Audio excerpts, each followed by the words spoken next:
ఎవరండి మీరు? నేను సిబిఐ ఆఫీసర్ని. మీ బాబు ఒక మర్డర్ చేశాడు. వెంటనే 2 లక్షలు ఇవ్వండి, లేదంటే మేము గవర్నమెంట్కి ఇన్ఫార్మ్ చేస్తాం. అయ్యో వద్దు సార్, గవర్నమెంట్కి చెప్పకండి, మా బాబు లైఫ్ స్పాయిల్ అవుతుంది. నేను ఎలాగో అలాగా 5 లక్షలు మీకు తెచ్చిస్తాను రేపటిలోగా. ఓకే మేడం, ఎంత తొందర ఇస్తే అంత మంచిది. హలో అమ్మా. హాయ్, ఏంటి నువ్వు ఇక్కడ ఉన్నావు?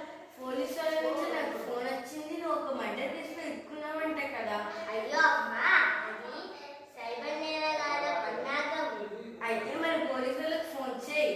హలో పోలీస్, రండి ఇక్కడికి. సైబర్ నేరగాళ్లు. ఓకే మీరేనా అండి నాకు ఫోన్ చేసింది? ఏమైంది? సైబర్ నేరగాళ్లు వచ్చారు. అవునా, నేను ఆల్రెడీ ట్రాక్ చేశాను, వెళ్ళిపోయానండి.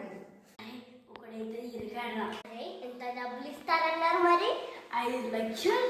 అయినా పోలీస్ జాబ్ చేయడం అంటే ఎంత ఈజీ తెలుసా? అదే మరి, ఉంటాను, బాయ్.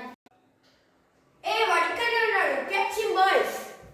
అమ్మో, పోలీసు వాళ్ళు. ఇక్కడే ఉన్నాడు, కమాన్.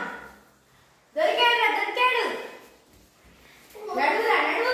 వద్దు సార్, వద్దు. నడు, నీకు రెడీ ఇలానే కావాలి. జైల్లో పట్టుకో. వద్దు సార్, వద్దు. వద్దు సార్, వద్దు. నీకైతే ఇలానే కావాలరా? వద్దు సార్, వద్దు. నేరగాళ్ల గురించి మీరు కూడా తెలుసుకోండి, మరియు జాగ్రత్తగా ఉండండి.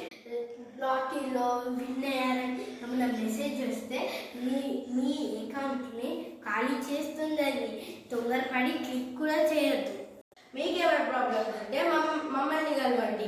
మా ఫోన్ నెంబర్ 100. ఇక్కడే పంపిస్తే జాగ్రత్తగా